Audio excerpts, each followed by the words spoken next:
We're back at 8:09 with what could have been a tragic situation that actually turned into a happy ending for a middle school student.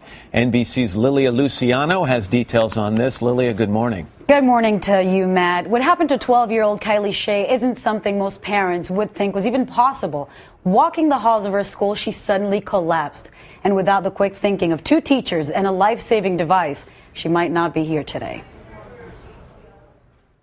Until September 26, Kylie Shea seemed to be a perfectly healthy 7th grader.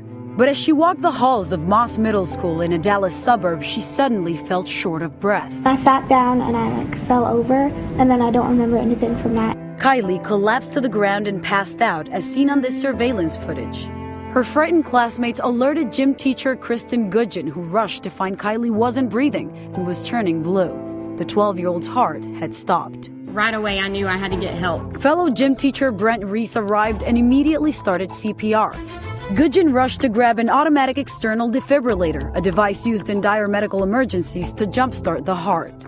In the video, both teachers are seen desperately trying to save young Kylie. It's amazing, the panic, and you see the situation. It's an emergency. With the help of the defibrillator, the teachers stabilized Kylie until a first responder team arrived. She was then airlifted to Children's Medical Center. If it wasn't for this machine and for what they did, our daughter still may be with her today, but she wouldn't be the Kylie we know. Doctors determined Kylie had an undetected heart condition and implanted her with a pacemaker. They say her survival is nothing short of a miracle. Survival from somebody who collapses outside the hospital for a child is around 3%. Not very many. But in Kylie's case, two heroic teachers and a machine required in Texas public schools made all the difference. They had a hand in a miracle, and it's just thank you. I just wanted to say something simple like thank you. Doctors say arrhythmias made Kylie's heart stop, but they're still uncertain what caused them. Her parents say if the teachers had taken another 30 seconds to come to her rescue, their daughter would not have made it. Matt. All right, Lilia Luciano. Lilia, thank you very much. Kylie Shea is here along with her parents, Cheryl and Mike, and Kylie's brother Joel joins us as well. And I think we should call them the heroes in this story, Brent Reese and Kristen Goodgen. Nice to see you both. How are you feeling, first of all? Great. Yeah, I mean, I don't want to take too much notice of it, but you've got a scar here where they had this pacemaker put in, what, about a week ago? Yes. So you sore still? Are you feeling okay? I'm feeling great. Had you ever had anything like this happen to you before, Kylie? Any other time where you got dizzy or short of breath? Never. So this was out of the blue? Yes. And you say you remember kind of having a hard time breathing, and the next thing, the lights went out. And you don't remember anything after that until when? The helicopter ride. You woke up in the helicopter ride. Mm-hmm. And by that time, these two had already done what they did so well. Before I talk to them, Mom and Dad, I mean, you look at this videotape that we're watching right now. You weren't there. You were away at home or at work. And this is happening to your daughter. How does it make you feel? It's just so, it was such a shock because she had never had any problems before, had been cleared with a physical to take her strength and conditioning class, and we don't have any family history. But that she fell into the care of these people so quickly is just extraordinary. So Kristen, you're the first one who comes after yes. Kylie passed out, and by the way, trained in CPR, right? Yes, sir. How important is that? Oh, extremely important.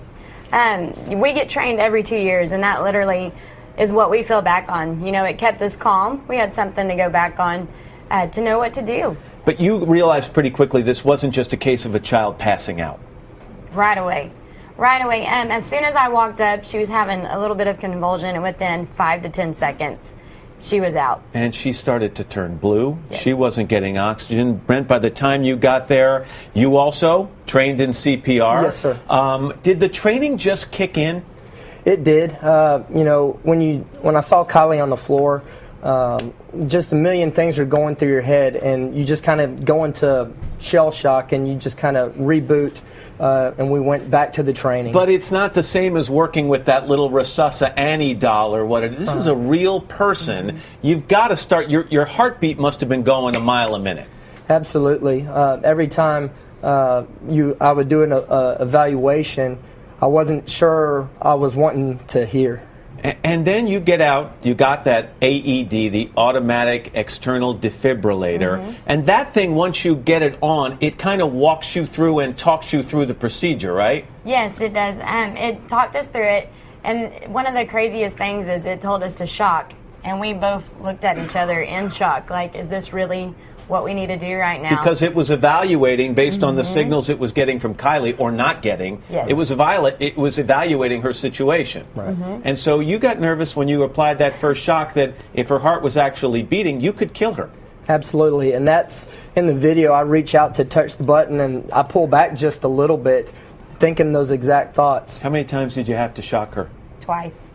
And on the second time, did you notice immediate improvement? Or Definitely. the responders came also, the first responders arrived at about that time? Around the same time they came.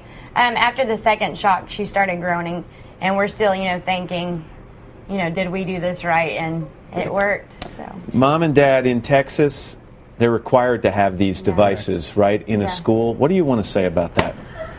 I think it should be a nationwide mandate. I think every state should be required to have these in schools and public places. And Dad, what about a nationwide requirement to have Kristen and Brent in every school across the country as well? Agreed. They're stuck with us. Thank you. We're family, yes. I can imagine. You live through something like this, you get very close. Kylie, we are so happy that you're okay.